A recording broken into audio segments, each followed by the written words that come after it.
Hey you guys, it's Rebecca Woolf from Girls Gone Child, and today on Conversation we're talking about bullying, specifically Bullycide, and the recent rash of suicides caused by bullying. I thought we could start with you, Mindy, since you have a personal story that you wanted to share in terms of your children dealing with bullying. Right. Well, ours was a mean girl syndrome type of thing, and it started in kindergarten, and I know that didn't seem too serious, but I'm actually really glad it happened then because it kind of set the tone and gave us some tools to work with early on. My daughter has one friend that she considers the best friend and another one she considers the best friend, and the triangle didn't work. So the other two ganged up on her and spent a lot of time going out of their way to tell them, we hate you, and running up, and we're playing together because we can't stand you, and all kinds of things like that. So I went and found each of the other two girls, and I got down on my knees and I said, I want to talk to you for just a minute privately, if you don't mind.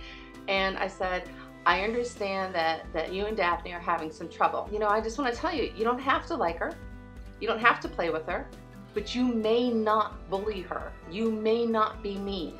Okay? If we're talking about bullying and how parents can deal with it, I think it's really not a great idea for parents to get involved with other people's kids on school grounds, like just kind of as a blanket statement, because you'll have a parent like me that would go bonkers. Oh wait, to be fair, I did write each of them an email saying, I need to talk to you about this. And they did not reply. I think that every parent who's involved with their child will deal with it from one side or the other. And what happened for us as parents was we sat down and we were like, okay, this is how I treat my girlfriends. This is what it means to be a real woman.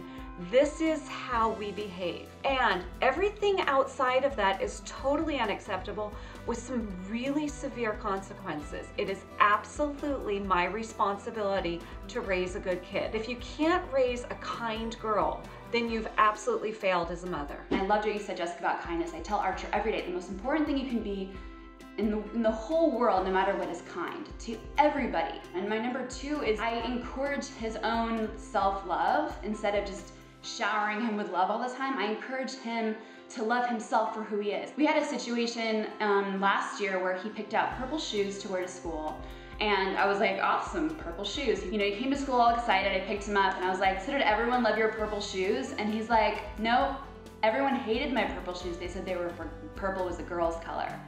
And he said, but you know what, Mom, I don't care because I like them. And that was like my defining moment as a parent. Like, I did something right. Rebecca, I think that's great. And my daughter just turned 12 today, and we're just in the middle of all of this, and my son at 9 is in the beginning of it. And I see really, 3rd and 4th grade are big years for this stuff to happen, for kids to start identifying with their groups.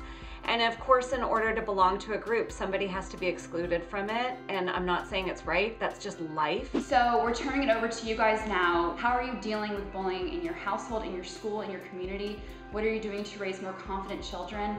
And we'd love to hear from you. Join the Momversation at momversation.com.